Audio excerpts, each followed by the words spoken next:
already. We're now streaming to YouTube. Ah, it says that. Off-Road Podcast, episode 259, Listener Ride with Coy. Tonight, Aaron squirts a cop car, Jeremy can see in reverse, and Ben has storage for his gloves again. Welcome to the Off-Road Podcast, the podcast about everything off-road. We cover the news, review products, and interview people in the off-road industry. I'm your host, Ben, and I'm here with my co-hosts, Aaron and Jeremy, along with our guest, Coy. How is everyone doing? Doing good. Pretty good. I'm on a podcast. How bad could it be? Ah, Well, you've been listening for a long time, haven't you? For a few minutes, yeah. Yeah, Well, actually, I don't know if you remember this, but the it's not safe to go alone patches. I was the guy that saw that, sent that to you, and then hooked you up with the original artist to that. oh, nice. nice. I think, was it Aaron that got stuck or something and didn't have a winch or like a snow camping thing? No, that never happens. So I sarcastically sent him this patch this dude had designed, like, you're gonna need this, and it was like a worn winch on it. Was that the time that he left his controller in his box on his trailer? Yeah. Most likely, because I've had that winch on there for a long time.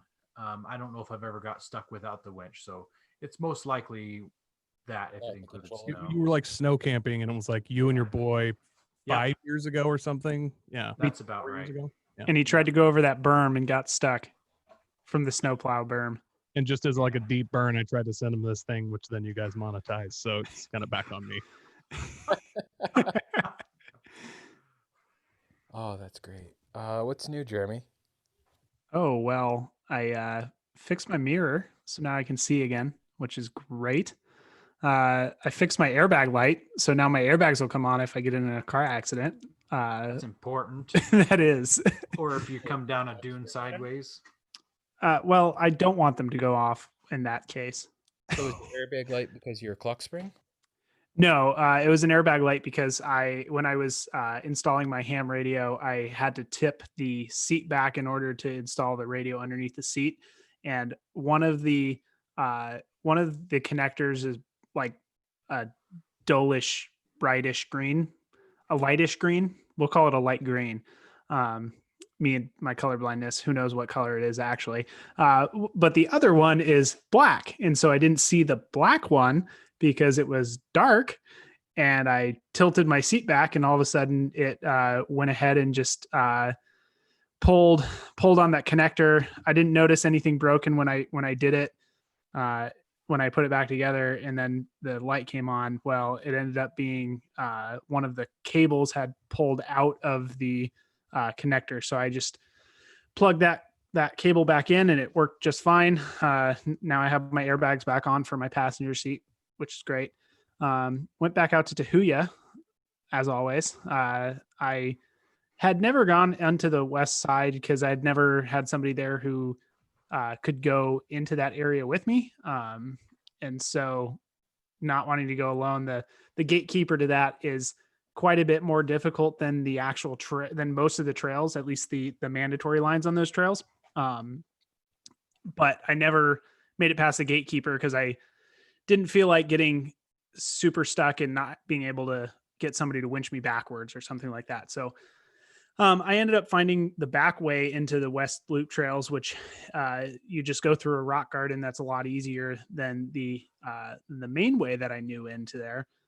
So I ended up going back into that area, got stuck on a whoop, just took a terrible line and just bottomed out right on top, got high centered, winched myself off of that, then went and played in the rocks. I had a great line going through a rock garden.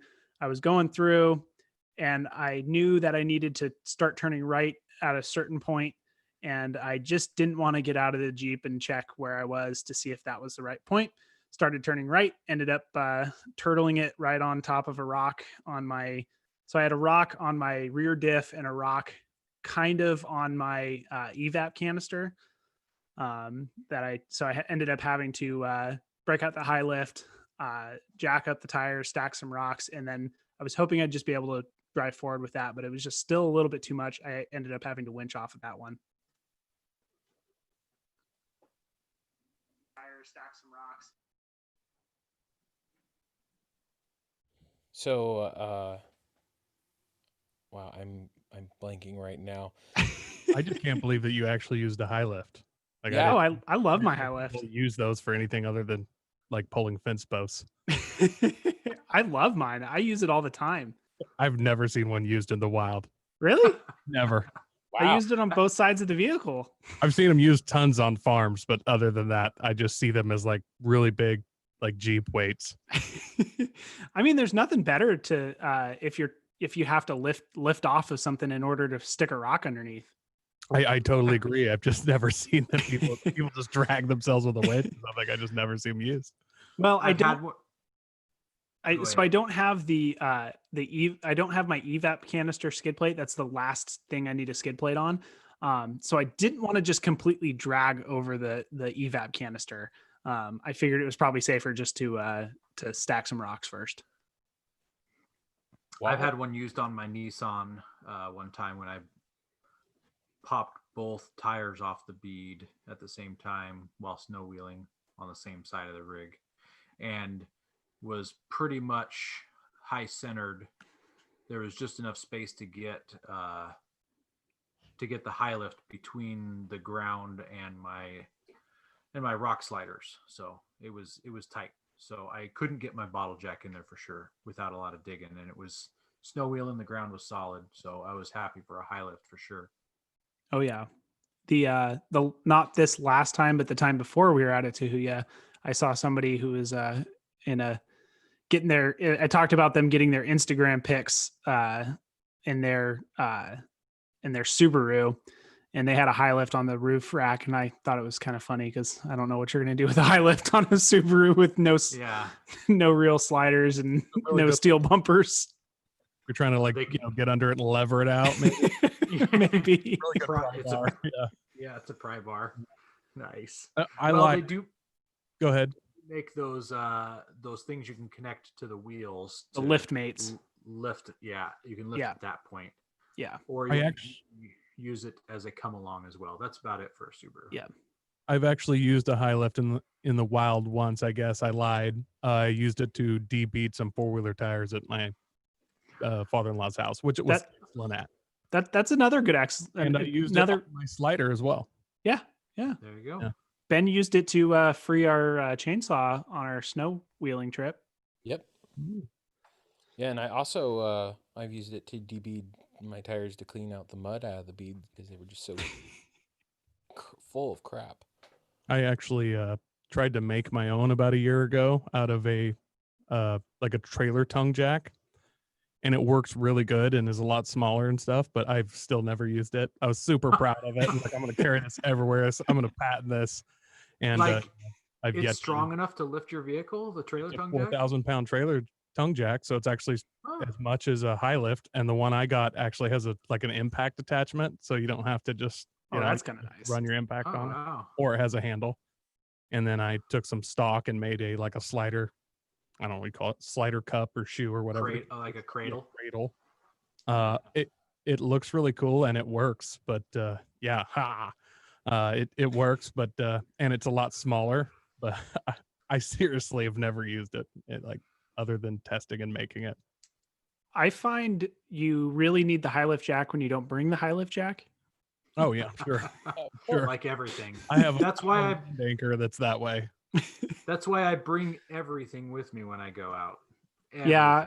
After this last, it would have taken. I guess I could have just winched myself forwards and just done a little damage, but it was the don't go alone thing. Well, yeah, I kind of go alone a lot to Tahuya, but I kind of feel it's a little bit okay because there's a lot of people out there. It's just a matter of time before somebody comes across you, and you're close. Yeah, that too. Worst case scenario, I can just call some of our buddies and say, "Help! I'm really, really stuck and I can't get out." Rick, can you come help me? No, he was camping this weekend. Facebook things, message it out there. Let everybody know you're stuck with some pictures. That way, everybody can then make fun of you. Yeah, there you go. Tell you what you were doing wrong. Tell you what you did wrong. Yeah. Oh yeah. Yeah, some 16-year-old will be like, "Hey man, should have took the High Line. Yeah. You ever been to You gotta Tahiti before? you gotta air down more. You aired down too much. Yeah. You have too much ground clearance. Oh. Where are your max tracks?" What about you, Aaron? What's new, man? Well, I got to take the Army truck out again, second week in a row. My nephew graduated high school, and in the small town that we're in, they put all the seniors on school buses and they parade them through town. And they're spaced out between fire trucks and police cars, and people line the streets and throw water balloons and shoot super soakers at them. So I parked the Army truck alongside the road, and a bunch of people used the flatbed as a platform, and it was awesome. We had some of those squirt guns that you like put in a 5-gallon bucket of water, and as you pull it back, it fills the tube, and then you just push it forward to squirt it out. And it was just the right height for an open school bus window. So you had the high ground. We definitely had the high ground. It turned out also that the fire department was lobbing water balloons out of their fire trucks. So they were fair game too. I got a lot of water in a lot of fire trucks. I also hosed down the cop cars. None of them were participating. They all had their windows up. So I was good. The very first one had their window down.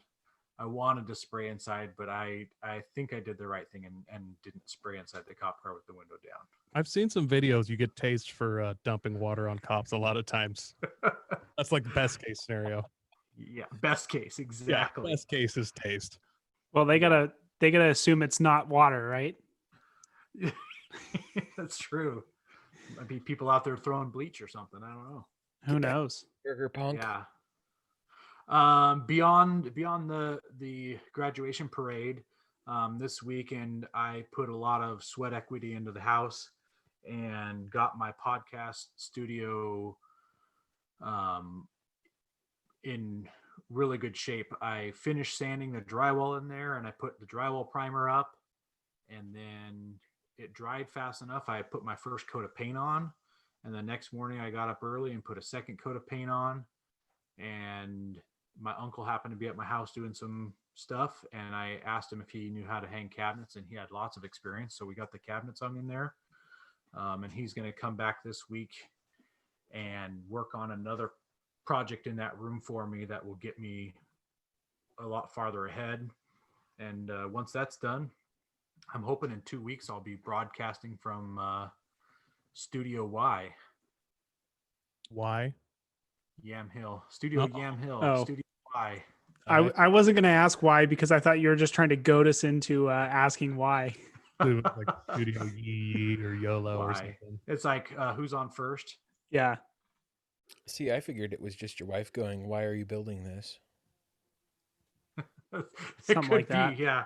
Why do you keep doing this stuff? Why have Yeah. Yep. So I'm hoping in about 2 weeks I'll be able to start broadcasting from there. We're going out of town this weekend. I'm not going to get any work done this weekend. It's my son's birthday Saturday and then our anniversary Sunday. So we're going to the coast. We've got an Airbnb. And so I probably won't have anything to talk about next weekend. you know they had a mini outbreak of COVID in Newport. I saw that this morning. 124 people were diagnosed with it, but it also said that almost all of them showed zero symptoms and 0 of them are in the hospital. I think So- that's across the board with COVID for the most part. That's how it's been going, at least where I live. But Yeah. So there's that. yeah, Well, Ben, what have you been up to? Well, I fixed my glove box. That's good. I mentioned last week that I pried it open because I needed something. Or no, did I mention that on the show? you did. Yeah, you did. Yeah, Yep. so I had to pry open my glove box and I broke the latch. Fortunately enough, it's only like a $10, $15 part to replace. So I ordered that on the Amazons. That showed up today. So I threw that in real quick, actually, before we started recording, about 5 minutes before I hopped on here. Other than that, I've been looking at snorkels because going to 35s, I have to remove my inner fender. and that's where my air intake is. And uh, me, water, that's not the best. It's already cut and gets too much water in there, anyways. You ever But consider you're chasing this problem from the wrong end? yes, Yeah. Can you lay it out for him, Coy? Well, I have 35s. I do have an FJ, but I still don't have a snorkel, and I'm a little bit proud of it. And I've yet to hydrolock my engine, but I'm just Well, like there is ways not to hydrolock engines if you try hard and believe in yourself. I don't try Just- hard. I'm just throwing it out there. If you don't like it, you just throw it right back. Like Producer just an side idea. note for Coy, he actually has hydrolocked an engine before. There we go. oh, we got to hear this story.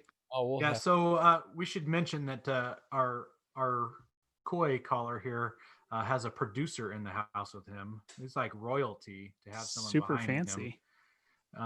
You want to introduce yourself, producer? I'm Andy, and I'm at Coy's Every Women Will. Whoa. Batman and he's Alfred. Just think of it that way. Yeah. Both of us are fat. Do you remember when the Batman suit had the molded nipples? Coy's actually has a molded cod piece. All right. I'm not sure what that means, to be honest. It's I- like a cup. Yeah, I guessed, but term I hadn't heard. well, outside. Well, I guess we need to hear that story real quick about Koi hydrolocking. Oh, I hydrolocked. It was nothing four-wheel drive, and it wasn't exciting. Years ago, I had a four-wheel drive originally, and then I got smart and was into cars and did a lot of racing stuff. And I had a lowered Honda with a cold air intake, and there was a plugged drain, and I drove through it, and my intake was literally 4 inches off the ground. So, and then my $4,000 race engine took this rod, snapped it in half, and then shoved it through the side of the block behind the alternator. And yeah, it really made my night. I was super excited about it. Yeah. Were you done with Hondas after that? No, I had a lot. That was the first of many motors, I believe. That was one of the cheapest. I had an S2000 for quite a while, and those motors just they get pricey when they eat themselves. So I can imagine. they're a lot of fun, though. So yes. you're looking at snorkels, Ben. Yep, I am going to have to get a snorkel because that's where the air intake is, and I'm terrible with water anyways. Having hydrolocked one engine, nearly a couple other engines, including the one in the Forerunner as is. So snorkel, yes. I don't plan on being crazy with water, but I'll probably throw a whatever the dust one is. I can't think of what it's called. Cyclonic. Yeah. Other than that, I bought some more camp gear because I need more, I guess. I don't know. We're getting ready to go camping again this weekend. It's going to rain. So I was like, oh, I need a new axe because my other one walked away, and a new tarp. So, yep. To have a shovel attachment? Nope. Good. Good for you. Shovel attachment on the axe. Well, Ben's kids like to dig the holes, and he likes to step in them. So, Yep. That's a real That is- thing. I've had that same problem before. oh boy. Yeah. Are you sure you want to bring an axe with your kids on the trip? You never know what they're going to put holes in next. No, I've actually Pete hooked me up with a mount to secure it on my roof rack. So Oh, so he's going to have a kid climbing on his roof and jumping down with an axe. yeah, probably. Knowing my boys, wouldn't put it past them. Nice. Hey guys, we're looking to reach more listeners. We're going to start reading Apple iTunes reviews on air. If you hear yours, send us a message with your address, and we'll send you an Off-Road Podcast sticker. You can find all of our social media by just searching our name. Now, go hit that subscribe button. So this week's review we have from Talker 2 Cents, a 5-star review. He says, good info and great topics you'll enjoy. I'm catching up with some of the past podcasts to learn more about off-road jargon and gear. Maybe, just maybe, I will hook up with you guys when I'm here in Southern Oregon. Sweet. Yeah. We love hooking up with our listeners, don't we, Coy? I I would phrase that differently myself. Like, yes. I still have yes. a little bit of a sting from a Facebook comment you made probably like 5 or 6 months ago. I put like a LOL in there and stuff and the smiley faces to intend that it was it was friendly. I was shooting at you, but it was like with kindness. With love. Yeah. Yeah, no. Well, and Whew. meeting up with some listeners is how some people get on the show. And then they Oh. can't leave. That's Watch true. out. I've actually tried to meet Ben like 3 times at Northwest Overland Rally, and he's either yeah. too busy or all kinds of stuff. Weren't He you flaked out on using you. my, He flakes out on us too. of my was it the picture of my trailer, and you were looking at the trees trying to figure out where I was? Oh yeah, no, I was like I figured out what trailer was yours from the podcast, and then I walked by in the middle of the day, and your awning was like going nuts, and Amina dude like helped it like not explode, and then you posted a picture. I'm like, that's got to be him. I know he's here, and I'm like looking at the trees and the campers. I'm like, where is he? I could find him. So I'm like trying to triangulate off of the Facebook pictures. I still 4 days there, and I never seen him. I'm like Sasquatch, hard to find. Well, we also want to thank Patriot Patch for sponsoring us. You can head to patriotpatch.co and check out their great selection of patches. Join the Patch of the Month Club for $15. They're also putting out some sweet, very limited release patches like Pikachild. That's the second one they did. Jeremy's holding one up on the screen right now. If you're watching live on YouTube, you can check that out. Speaking of that, this is our first time being live on YouTube. It's kind of scary. We're just trying that out. Hopefully it goes good and we can keep doing it. This month's patch of the month, I just got it in the mail 2 days ago, is an AR-15 with a mortar tube duct taped to the bottom of the foregrip. And I saw that and immediately wondered if I had any mortars laying around because I wanted to try that. Oh, please, yes. Yeah. Yeah, That sounds awesome. Yeah. Like that's you've lost track of how many mortars you have. You're not sure Well, where your mortars are at. Hashtag farm life. it's I know right. it's around here somewhere. Clunk. It turns out I don't have any kicking around. So Allegedly. So I've got to wait until I can buy some, and that should be coming up soon. Since this is we're almost to mid-June, they should be selling that stuff anytime now. If they're going to sell it this year. They sell mortars. The news is brought to you by PowerTank, the ultimate mobile onboard air system for Sorry, I cut performance, you guys off. versatility, and reliability. All right. They are your source for all air-related accessories. Check them out at powertank.com. Well, for the news this week, we've got the Ford Bronco reveal date has been set. And what is it, Jeremy? I'm so sorry. I got 2020 in July. Yeah. They aren't saying the actual date. They're just giving us a month. So sometime between July 1st and July 31st is what I'm understanding from this article. So I was talking to my buddy who works at a Ford dealership, and he said they were expecting it originally for December, but that kind of got canned because of COVID. Like some of the dealerships, they only have like 20 Jeeps or 20 Ford vehicles at their dealerships, and used vehicles are just flying off the lot. So it'll be interesting to see. I have noticed that as I drive around that the used car dealers are very slim. Like they're half inventory what they would normally Those Trump checks, man. have. just enough. My to wife buy and a my used 2 car. kids, and I got a cool 4K. I'm gonna go buy me a sweet, Nissan Armada. There you go. Our news apparently is all Bronco this week. So the next article is that the Bronco has been rumored for quite a while to have a 7-speed transmission. Well, some new info has come out, and while it's still 7 forward gears, the first gear is actually going to be like a granny low from way back in the day. So it won't be something that you normally use for out on the highway. You guys ever driven a truck with granny low? Every Can't day. say that I have. Nope. No?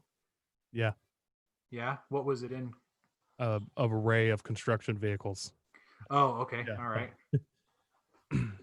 Anything like non-construction, just like a regular car or truck? Yeah, I think the 84 Ford diesels had a granny low. They had the old non-turbo international. My dad had one as a kid. And, Yeah. I swear you could just tie that thing to a telephone pole and put granny, let the clutch out, and it just slowly start barking tires like incredibly low gear.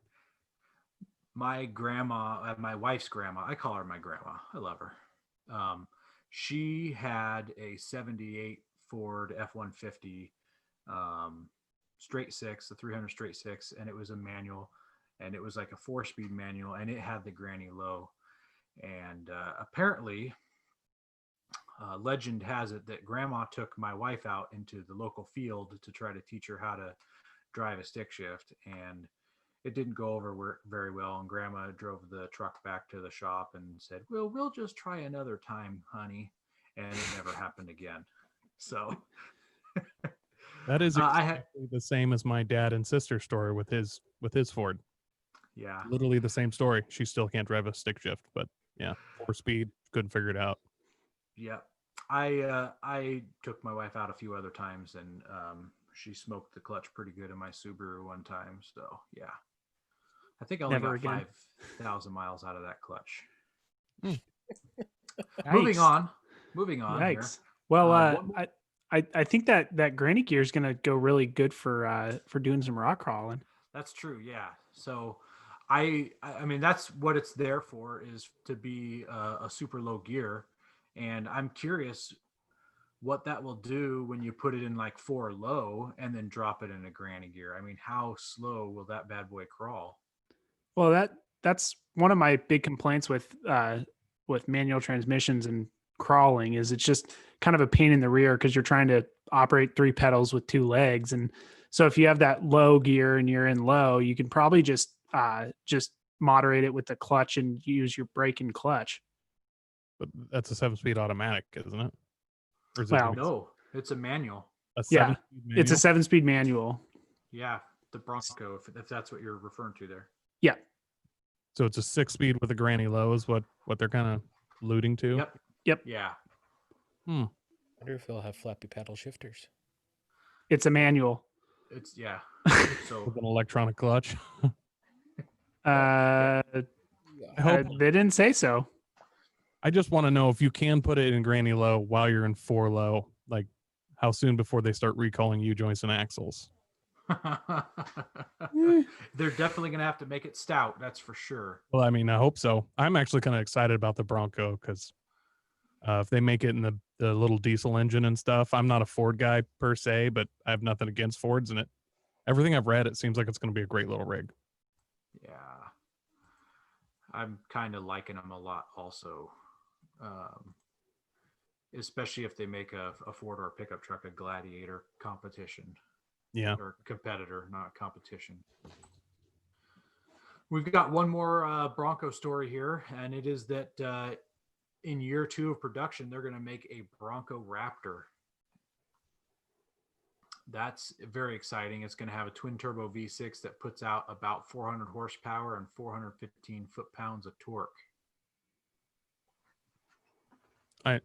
Now I'm more excited. Yeah. For year 2, though. Year 2, yeah. I'm But curious you never what- want to buy year 1 of anything. You got to get the bugs out, right? It's going to be the Yeah. Broncador. I mean, you can't call it a Rap- Bronco Raptor. That would be like horses and dinosaurs. Like that's like a bad kids movie.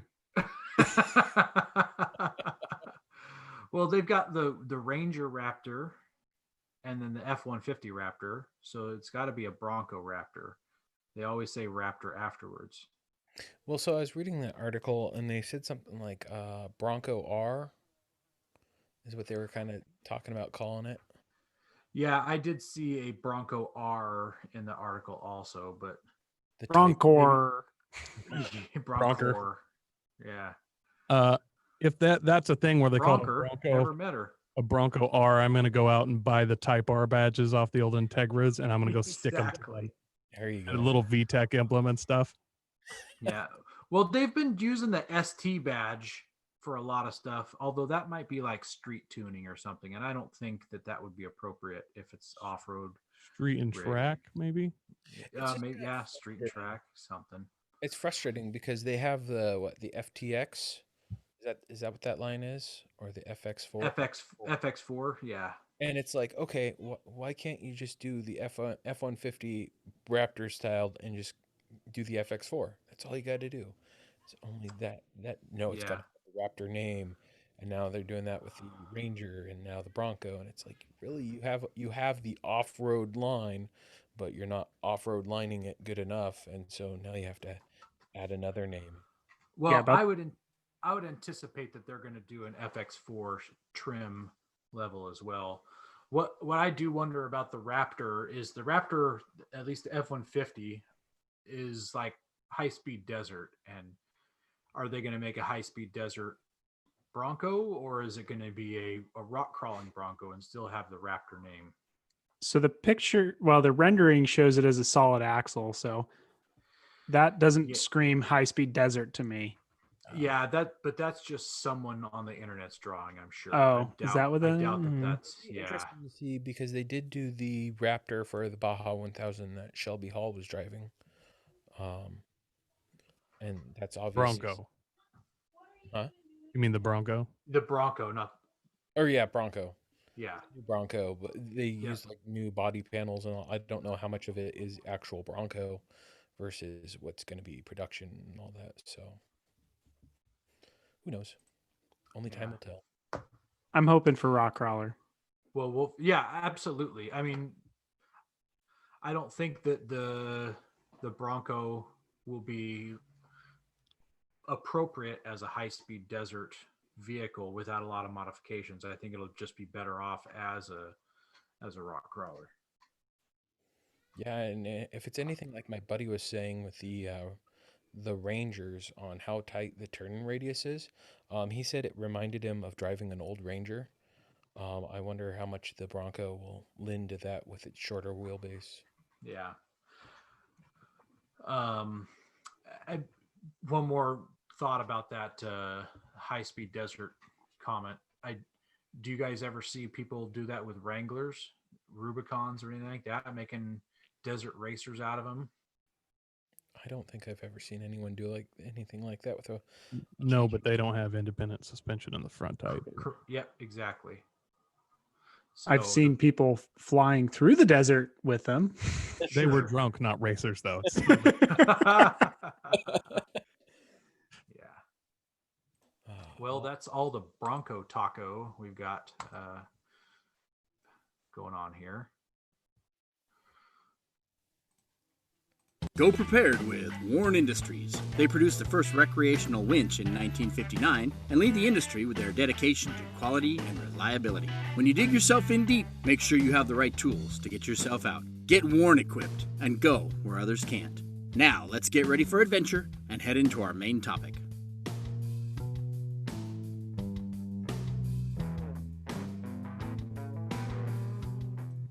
Well, Coy, it's we finally got you on the show. Yeah. You've been a fan of the show and commented all over our social medias. You tried to track me down at events. So it's about time we got you on here. I agree. It's crazy. I've been listening so long. Occasionally, I'll be doing something. I'll be like, "Oh, I should ask them." Like, "Oh yeah, I don't know them in real life. I can't talk to them about this situation, so I'm just gonna go ahead and think about it." Like, it's weird when somebody's in your ear like that for that long. You start to build a one-sided relationship with these people. Well, it's funny because I don't think we became Facebook friends until just this last year. Yeah, it wasn't that long ago, but I was on the Off-Road Podcast Facebook page. I don't know, a long time ago. Yeah. Well, we've got to start off with the Fast 5 facts. So, new or old vehicle?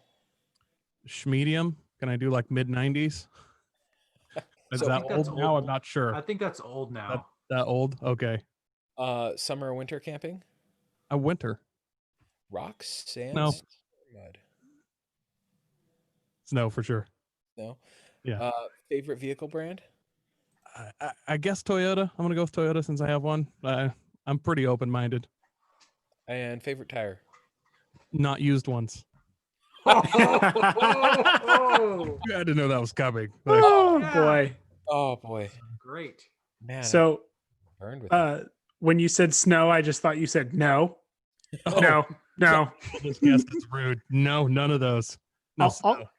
Also, I just want to go off topic really quick. I was trying to find something like a Desert Racer Jeep Wrangler, and there was a YouTube video by Alpha Squad where they made a Jeep Sandstorm concept, a Baja runner built for high speed desert blitzing. The whole video was just glamour shots of the Jeep, and then they showed it in Moab on rock trails. It's like, really? You couldn't even take the thing out to the desert for some sand speed? Anyway, back on topic. Yeah. Well, speaking of being on topic here, I think Coy had a little bit of a advantage here to be asked the Fast 5 facts for listening for a long time now. I think that's why he was able to say snow before Ben even got it out of his mouth. I've heard He it said before. rock Yeah. sand. Yeah. Yeah. None of that was new to you. No. Well, you talked about in the beginning being a Honda car guy. Why don't you tell us how you got started in off-roading and how come you're not driving a Honda Ridgeline? Well, I'm a man, number one. Woo! Uh, Shots fired. at the Ridgeline crowd, like I don't think they like group up or anything. So, except for during mating season, but yeah, they. I was into, I'm a Fast and Furious baby, kind of in that zone, and I wanted a fast car, and I had many fast cars, but I grew up in a tiny town called Scio. They have a lamb and wool fair. That's how small and hillbilly it is. It's like Yamhill less teeth. Is that how you pronounce that town? Yeah. SCIO? Yeah. Scio? People call it like SC10 or Skyo, but it's Scio. SC10. Yeah. That's what you want to, that's why if you're being like hip, you call it SC10. Yeah. Yeah. Or if you're on like a walkie talkie. Gotcha. No, I grew up there, and it's base of the Cascade Range, and it's just all toothless hillbillies. The high school mascot was loggers, so I mean, I was just surrounded by off-road stuff, and obviously influenced by that. And I got a '83 Toyota pickup when I was 16, 17 in there. I was working at a gas station. It had been rolled, bought it from a buddy who wrecked it, and I bought a new cab, put it on, and did my whole thing, and ran that for a while. Those little mini truck. Then I rolled it. And got rid of it. Then I was just into cars and like autocross and chump car racing for years and years. I didn't know you did chump car. Yeah. What car? I don't do it now. I previously did it. Mountain Goat Racing was the team. It was a Nissan Sentra. Huh. I don't necessarily remember that one, but I did run in Portland. Car. Yeah. Mm-hmm. What car did you guys run? We had a Ford Escort, Team Pony Express. White Ford Escort with a big pony on the side. I'm pretty sure I've seen that. I was probably in front of it, so I didn't see it a lot. But I'm just joking. I lost a lot. So did we. It was weird. I'll go off on chump car a little bit because it's hard to explain how exciting, awesome chump car is unless you've done it once. Then you get this insane bug for it, and even when you're losing, it's one of the most fun things you could do. But our car did really well in the wet, and I was pretty good at driving in the wet or rain or however you want to call it. And then we had another team that we kind of directly competed with that we were always within a couple places with, and we knew all those guys from autocrossing. And they had like a Nissan 280 2+2 or something rear wheel drive like that, one of those old Nissans.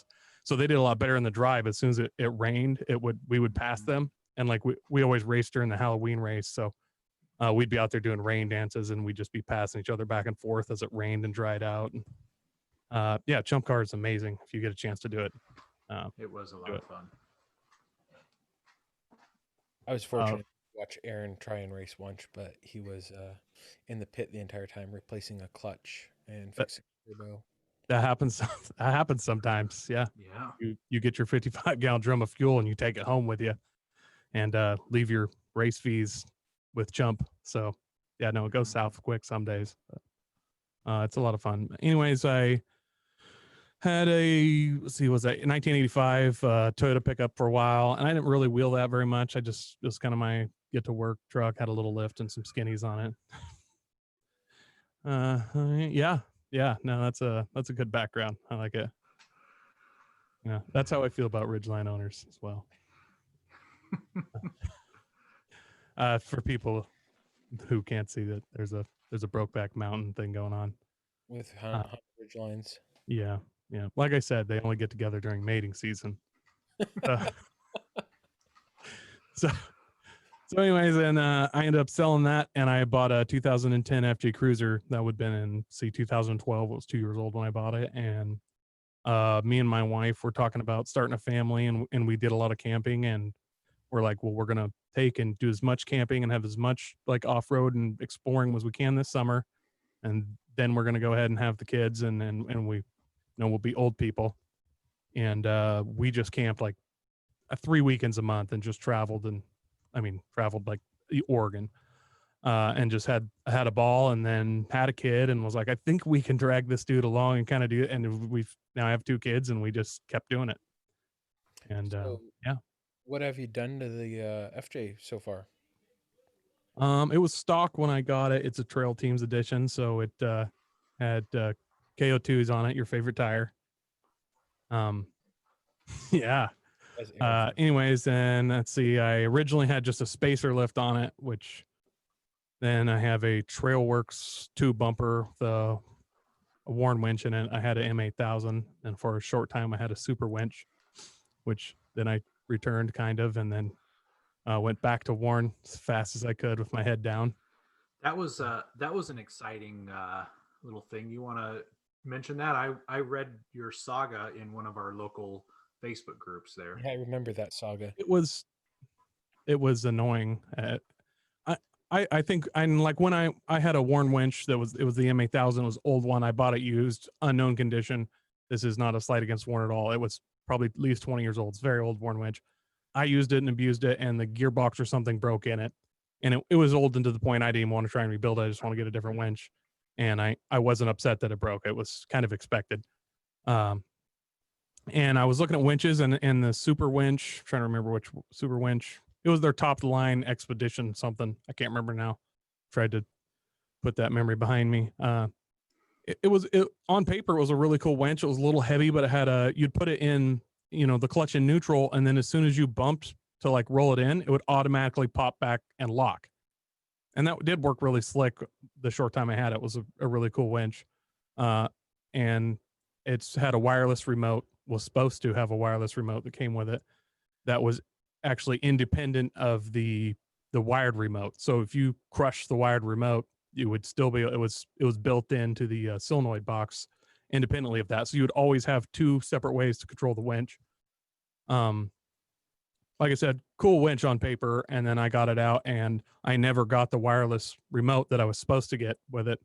So I reached out, and I got a few emails from Super Winch, and seemed like they were trying to get me the winch remote. And then my wired remote winch had 6 tiny little pins that you just had to plug them in perfectly. And just looking at it, there's like leftover solder on it, and it literally took me like 3 minutes of wiggling to get the thing to plug in. And it was super embarrassing because you're like, check out my cool winch. 3 minutes later, you can use it. And my old one, I'd like reach under the hood and just not even looking at it with the Warn, just plug it in. Like it just wiggle it around. It would slam in. So I approached them about that. And then I stopped getting in all my email stuff, just nothing. I'd call and it'd go through the call queue. And then you would hit like to talk to a person, it'd hang up on you. So there's no way for me to call them and get a hold of them. I was getting super frustrated. So I Googled where they're at, and they were a block from where I worked. So I was like, haha, check this out. And I just whipped in there after work, and went in and was like, hey guys, here's my problem. What's going on? Nobody saw them. And they're like, we're out of business, kind of. We're trying to sell and we're in limbo. So sorry, can't help you. And I was like, this winch is 4 weeks old, dude. You got to do something like and they had a box with one hand, like, just, I'll trade you for this one right here. And he's like, it's not our product, nothing we can do. And so I got a hold of the company. It was an online company. I think All Terrain was the place I ordered it from, allterrain.com. Kind of told them what was up, and I'd had it less than 30 days. So I was like, they're like, well, just send it back to us and we'll eat it. And then I talked to Andy a little bit, and he busted me a little bit. And I ended up getting the 9,000. I can't remember which one it is. 9,000 something. It's one of their older style of winches. It's a non-integrated, And but I'm very pleased with. Balls busted with that one, didn't you? I deserved it, but I mean, I I had ahead of time, like, I just wanted to try something different. I never was insulting Warren in any way. I was pleased with Warren. And one of the other reasons I wanted that expedition winch is it was fast. It was a really fast, no load line speed, which for some reason, even though I would only be saving like 10 seconds a pull, it's just super annoying when you just have a super, like, if you ever had a Harbor Freight winch and you're winding it in and you're just like, oh my God, like, already. So it was fast.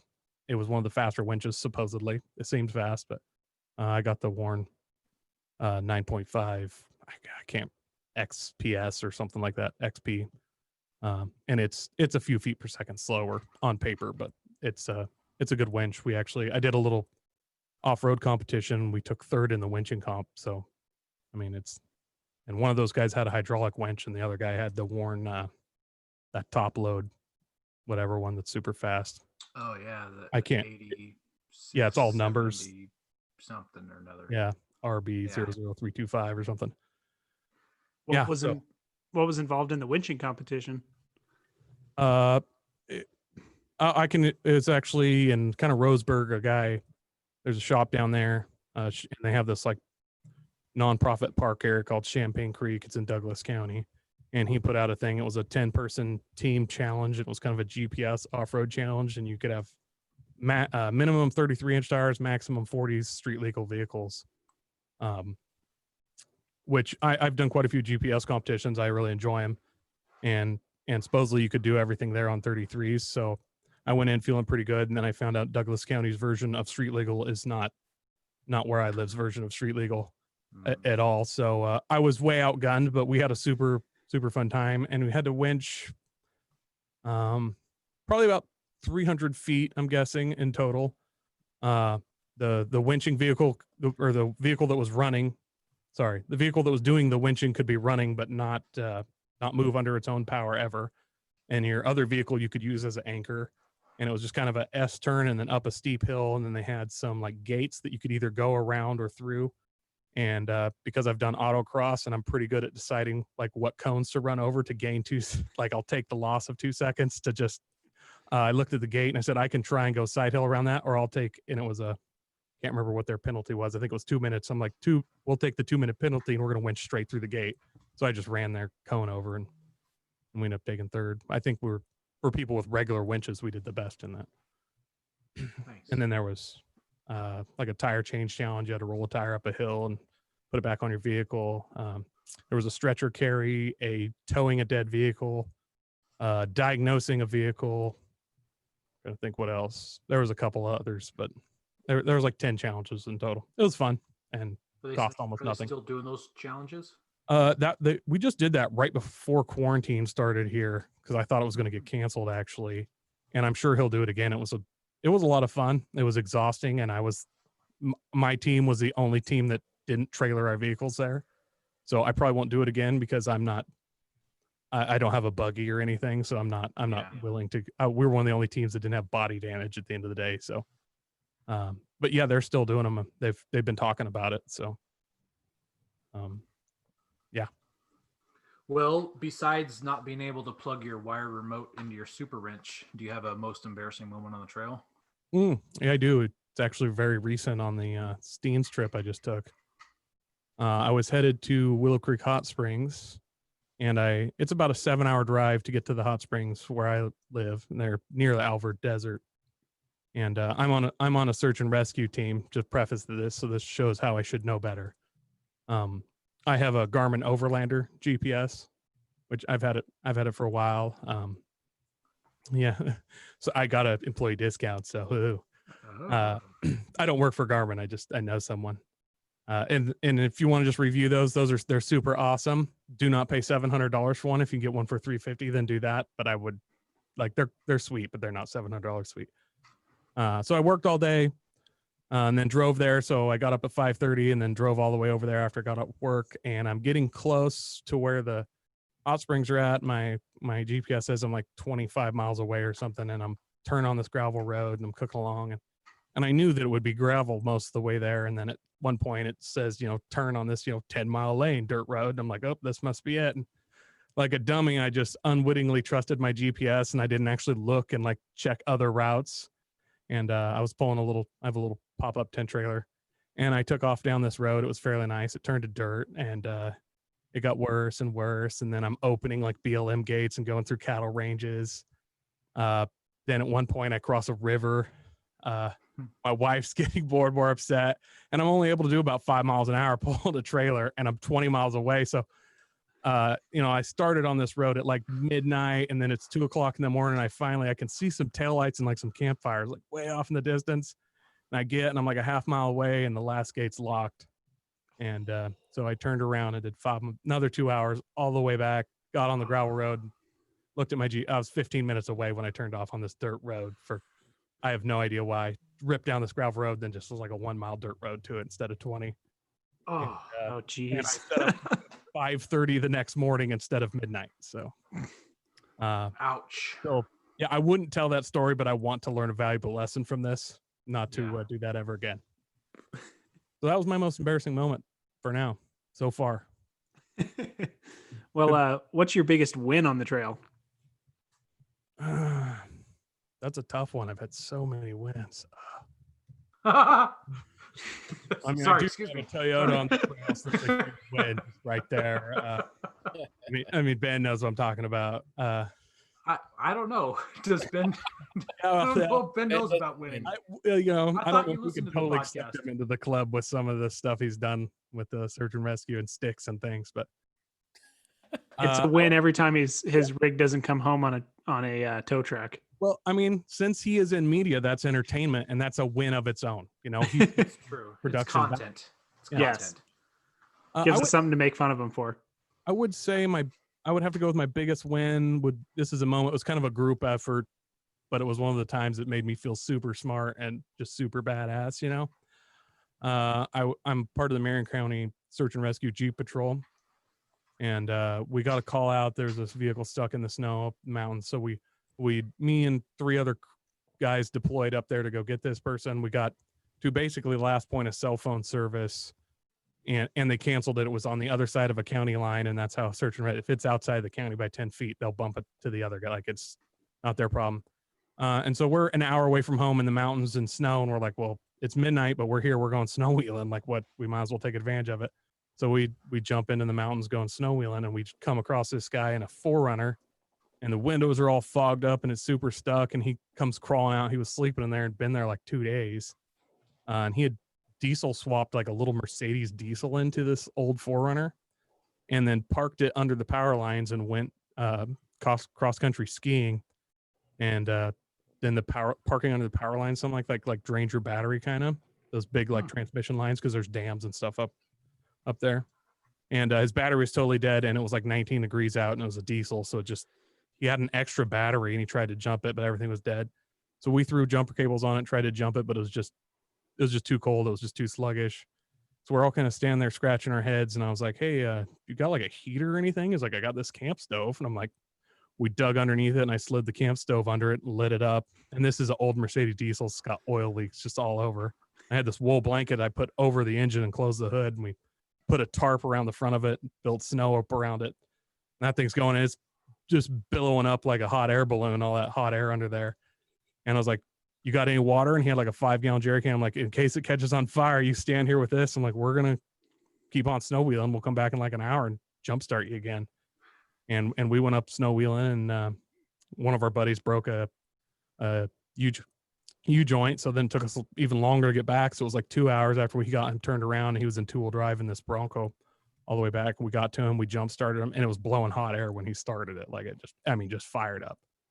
And I started just rubbing myself on the back and talking about how smart I was. Yeah. That would be my biggest win, I'd have to say. That's a pretty good win. I felt like it was. Yeah, I agree. I've heard in Alaska that people carry charcoal briquettes in their dailies, in case they do have to light a fire underneath their rig to warm it back up if it gets too cold. Yeah, that'd be super sketchy. But I mean, when you're in that super cold temperature, what are you gonna do? Yeah, if it's life and death, I'd risk it. Yeah. Yeah, you'll have a fire for a little bit if it goes up anyways. You'll be warm for Well, anyway. make a YouTube video. We've all seen it before. That's what we should do next time we're out camping is light Ben's rig on fire. Fire, yeah. No. Thank you. It'll happen on its own one day. You better knock on some wood. Not with all the water it sucks in. I was gonna say, after that snorkel, maybe you can get one of those extinguisher systems they have in race cars where you just pull the lever and just boof, the whole thing fills with extinguisher. There you go. I already had an extinguisher go off in there, so it wouldn't hurt. So where's your favorite place to wheel? Just wherever there's good snow. Locally to me, it'd be kind of Detroit, St. Anne Canyon area. And it's just, I don't know, there's a bunch of high altitude mountain roads there, high at 5,000 feet or so, and you can get a bunch of fun snow wheeling in up there. Is there any places that you want to go but haven't gone? I keep trying to go to Moab. It's like this thing where every year I plan Moab, and then some reason I go on a vacation with my family somewhere else. Why would you do that? Yeah. It's kind of. Yeah, but I guess I didn't finish everything I said that's done to my FJ. I said I had 35s and then winch and bumper. I also have a ham radio. I put the center console in the top. I have a set of Vision X light cannons on the roof rack and some armored LED 8-inch pods. And then I have some rigid rock lights underneath it. So underglow, whatever you want to call it. So you have something called Booze, Boost, and Barbecue. Why don't you tell us a little bit about that? It's a podcast me and my co-host Andy do. Sorry, I'm going to jump in here real quick. It's literally right behind him, and you still screwed it up. Boost, Booze, and Barbecue. But yeah, it's wrong in our show notes. Yeah, thanks for pointing that out. I'm just BBQ. And we usually sample a booze and talk about car and vehicle related news, and barbecuing. We do some barbecue competitions and stuff together, and a podcast based around that, the 3Bs. Well, now I really want to have you come hang out with me if you're going to cook barbecue. Yeah, probably won't be cooking barbecue on the trail. I don't really bring that much stuff. You don't bring a scuttle? But I do. That's not barbecue. I have 2 scottles. Whoa! To come to a competition with us sometime. 2 Scottles and a Garmin Overlander. This guy is legit. I don't have any Max Tracks though, so I haven't arrived. I have 0 orange panels. I got a set to sell. What's that? I got a set to sell somewhere. What's that? I don't know. I keep thinking about it. I have a Max Track patch, so I'll hold that up to the window when I see it. Oh, I'm legit. Look at this. Yeah, no, I have a regular Scottle and adventure Scottle, the baby one, which I haven't ever used, but I'm sure it's wildly convenient if you are one person, which I won both of those in a competition. So, oh wow, that makes me less overland, I guess, because I didn't buy it. I'm not sure. No, I think just owning it makes you legit. Yep. I have mixed feelings on Scottles. I use mine camping a lot, but they are pretty limited in what you can do with them, in my opinion. I mean, you get online, people bake bread and stuff in them, but I mean, in my experience, they don't bake bread very well. Hmm. But they're pretty large. Well, why I bring mine is because it packs down fairly small. Like it's lightweight and packs down pretty small. I used to always have a Camp Chef oven, so they're Mm. significantly bigger, but you can like make homemade pizza while you're camping and do a lot of cool stuff. So I've done a lot of cool stuff with that. But it's just after I had kids, I didn't have the space to bring that. And the Scottle, how I do my food when I'm camping, I kind of prep everything. So I'll have all my meat diced and cheese shredded. And if you're doing it that way, the Scottle's super nice. Morning breakfast burritos, cook your bacon, cook your egg, like super easy. Then I'll do Philly cheesesteaks or something. So if you kind of plan your meals ahead of time, knowing you're bringing a Scottle, then they're wildly convenient. But it's really hard to cook pancakes. Put it that way. One big one, and it's dished. Yeah, no, it's a weird pancake, but you can do one big you can do one big pancake. So I gotta ask, how's fizzy eggnog taste? It's bad. It's really bad. I believe I explained it started out good on the nose, and then across the palate was kind of a hint of detergent, and then finished with like if egg could pee, then that taste. So for those that don't know what he's talking about, what is fizzy eggnog? I tested a soda called Fizzy as Eggnog on the Booze, Booze, and Barbecue podcast last night. I'm assuming he caught some of that. It is wildly bad. Please don't buy it. Or buy it for your enemies. Or that, yeah. Some people put like Sprite in their eggnog. Really? So Yeah. it must be a lot worse than that then, because people like Sprite and eggnog. Weird. I've always found rum went well with it. That's just me. Bourbon. Yeah, that's fine too. I prefer rum, but Southern Comfort will work in a pinch, So what type of booze do you guys drink?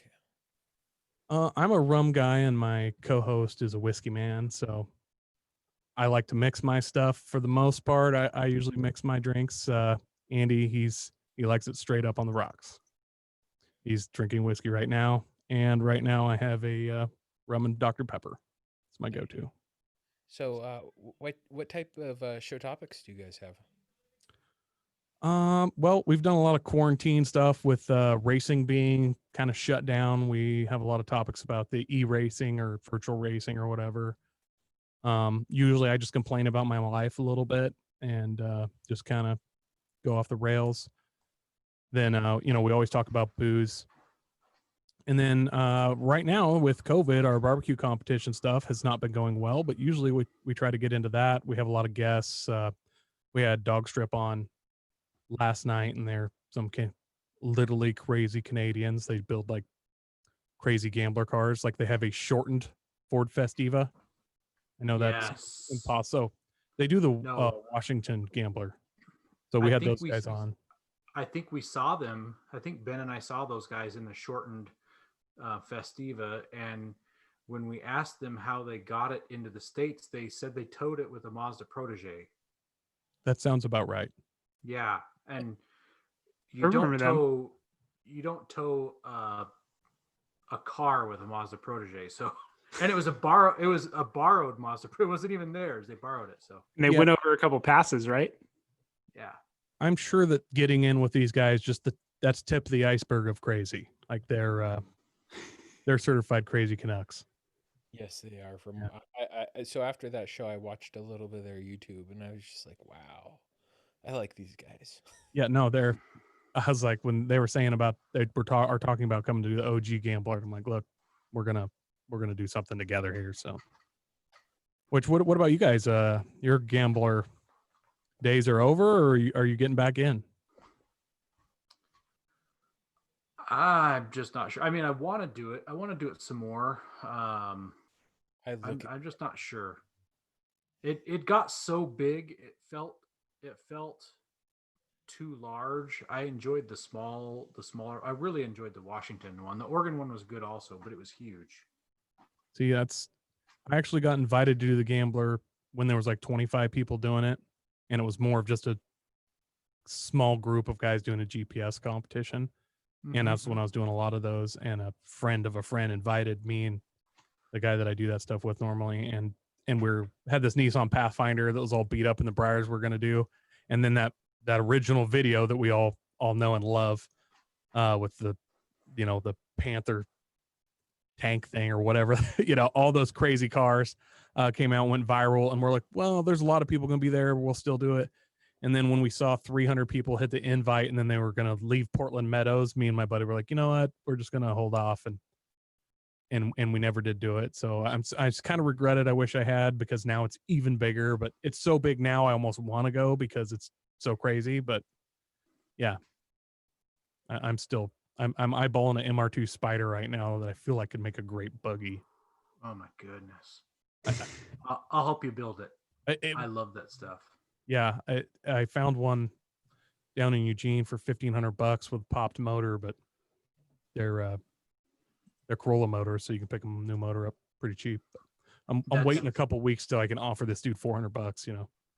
The MR2 Spider is the newest MR2 that they made. Yeah, the last Yeah. iteration. They're the only convertible, but they only weigh 2,000 pounds factory. So by the time I get done with a cutting torch and a sawzall, I feel like I can get that down. I don't know, 1,700 or something. And then when I get back in, it'd be closer to 2,000 again. But still, I think it could be a super fun little buggy. One of my most favorite things about the Gambler and Chump Car was the building of the project. I really enjoyed wrenching and fabricating and all that jazz, and it was a lot of hanging out with the guys while you built it as well, and building great friendships with guys. My favorite part was the building part's fine, but I always procrastinate and then look like a tool when I'm trying to do it all the week before. But I liked like the planning of it, because you'd be sitting there like, who are we gonna have drive first? And you're like, you want your fastest driver first. It's got a chance to pass the most cars, And then we're like, well, it's supposed to rain it too. Who's good in the rain? Like, where you're kind of picking all your drivers and stuff in your lineup and trying to decide, who's going to finish the race. That was always the part I liked. And then, planning all the pits and all that. Yeah. So Joey on YouTube. Well, to do a 1UZ FE swap on the MR2. I am not aware of anyone who's done the V8 in those. I'm not saying it's impossible, but I think he's wrong. You can do the 2Z FE or whatever, and it's the Camry V6, which then will bolt to a second gen MR2 transmission, and then you can get a swap. It can be done to get a V6 in it with willpower and cutting torches and crescent wrenches, which is kind of where I'm leaning. Yeah. Or you can get a Celica GTS motor, which is a 2ZZ GE, which like 160 horse or something. I think 180 crank. 180. Yeah, but you get the 2000 and 2001 ECU, and they rev to $9,000, and it's a peppy little motor. Yeah. You mentioned cooking on the trail. You talked about winning some skulls. From what I understand, you've been in the Metal Tech Chef Challenge a couple times. I've been in twice. Yeah. Okay. Well, a couple times. That's about two. Yeah. Yeah. I guess two, yeah.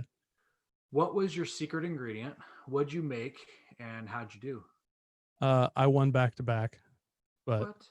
Yeah, I won both years. That's why I have two scottles. So, and when I say one, it's a team. So it was me, my wife, and my mother-in-law. So I had a grandma on board, so that helps. Yeah, always bring a grandma to a cooking competition. Yeah. So the first year, I'm trying to think, it was oranges, and I had no plans of doing it. I was just there, and my mother-in-law saw it, and she said, "You get a free patch whether you win or lose." She knew I collect patches, and I was like, "Yeah, this is kind of a," and I was like, and I was like, "What is the patch?" And like, "Hey, this only way to get this patch is to do this, and that's it." And I was like, "Ooh, I never buy these limited edition patches that you see go on like $100 and stuff on the forums, but or on the Facebook pages." But I was like, "Wow, I could have a really, really cool patch." So she kind of convinced me, and we did it. And it was the secret ingredient. The first year I did it was oranges. And then we did like a breakfast. I did pancakes and a sausage with a like a butter marinara sauce, which if you've ever had butter marinara sauce, it's that's what won. Basically, it's delectable. Then we hollowed out the oranges, and my wife did this really cool job of making them look cool. And then we just put like a vanilla pudding in them, and then we used chunks of orange in the vanilla pudding. And I wasn't really expecting to win, but we won. So that's when I got the original Scottle. And then the next year, I wanted to do it again. So they actually had a sign up list because a lot of people wanted to do it. So I made sure I got on the list. But I had listened to some podcasts, and Mark, on the other ingredients, other states, I noticed that he was kind of following, like there was always like a state, whatever was like the popular fruit or vegetable in that state, he would go with, or whatever ingredient. And so it was in the Washington Overland Rally, obviously. So I was thinking about it. I'm like, well, the second year it's got to be apples or onions. Like, so I kind of already planned out for those, and I was like, if it's not, then I'm fair game. And it turned out it was onions. So I did and the second year they actually had a separate drink competition. So I don't know if you guys are familiar with the how they did it before, but basically you would make a dessert and a entree, and then you would try to get the judges as drunk as possible. And like some guys would like they would use like $1 bill coasters, a lot of like drunken bribing stuff going on. And I just served them the first year. It was just like rum and Coke, but everybody was just trying to get these guys drunk. And some of them were pretty messed up by the end. Like there was a lot of hard drinks served. So the second year that had gone over so well, they actually made the drink portion its own separate event. You had to be doing the cooking competition, but the drinks were judged as well. So I actually had like a jump pack with a little battery, and plugged an ice cream maker into it and made boozy chocolate shakes, which I was expecting to win that because I knew everybody. My theory was everybody would still be stuck in to get these guys drunk mode, and I was like, it needs to taste, and we need to be in taste good mode. So I made a boozy shake with like an espresso rum, and it was delicious. And I was like, I have to win with this. No one else has ice cream, in which I won that. And I was super excited, but I wasn't expecting to win the food competition the following year. And we made, for dessert, we made a candied onion ring. So it was just like an onion ring in a flour bread with like brown sugar and chocolate bits in it, and I deep fried those, and then I put a scoop of ice cream in the center of it and did like a marinara drizzle on it. And then I called them the Metal Tech sliders because they were like little slider burgers, but Nice. With like a bacon wrapped jalapeno popper like skewered on top of it, and the judges liked it, and I won that too, or we won, I should say. And then since I had already won the big Scottle the year before, the dude, I can't remember his name, but the Timbuktu Scottle guy was like, well, I'll just give you an adventure Scottle this year, which is the tabletop motorcycle version. It runs off like a butane pack instead of propane. It's just a smaller one. And then I was supposed to be a judge the next year because they made a rule a lot of the people that had won the first year started winning the second year in a bunch of the other states where he did events. So he said, so if you win, then the next year you can be a judge, which is my ultimate goal would be to eat everybody's food, not make it. My wife works in the medical field, and she drew that week on call, ruined my sweet goals of overland stuffing myself and getting drunk. So, yeah, that it was rough. And then now they canceled this year, so even worse. So are you gonna be a judge next year then? I don't know how that works. That'll be up to Mark, but I feel like I should be. We'll have to get Mark on and ask him. Yeah, I think he'd let me. I don't see why he wouldn't. On the other hand, my wife and mother-in-law have both said they're not doing it again. They want to go out on top. Whereas wow. Whereas I kind of want to try and go for a three-peat. I know it's a long shot, but if I did, man, then you could just retire champion, and that'd be cool. Be cool finishers to have a three-peat. I'd like to win more of those than we've won World Wars. It's my goal. Man can dream. Well, I think we're just gonna have to have you on again because we've about run our hour that we normally go. So I think we'll have you on in a couple weeks, and we can talk about your most recent trip to the Alvord Desert. Yeah, we can do that. We'll make it happen. Awesome, man. Well, we appreciate you coming on. Especially, you've been a listener so long. Like we've always said, if you're a listener, you want to come on, do a listener ride, or just talk shop with us. If you can bring it, come on. It's always a blast for sitting back and talking shop. Well, next time you guys do a your own internal bro run to Christmas Valley or whatever, when you're like driving by my house to get there, just feel free to invite me. Yeah. And I'd love to come hang out with you guys in real life, so you can see how Yeah, obnoxious I am personally. Nevada trip. Nevada trip. When is this? We'll talk about it after we close this out. All right. Yeah. Yep. All right. Well, thanks for coming on, man. Appreciate it. Don't forget to visit Patriot Patch and join the Patch of the Month Club. Check out our Gaia affiliate link for up to 40% off. Also, don't forget to head over to Warren and Power Tank to see all of their great gear. We are a proud part of the Firearms Radio Network. Got a question or comment? Send it to us through our webpage at firearmsradio.tv or through our social media channels by searching for Off-Road Podcast. Also, you can listen to us live at overlandradio.com, Mondays at 7 p.m. Pacific. When off-road, please remember to have fun, tread lightly, be safe and courteous, and thanks for listening.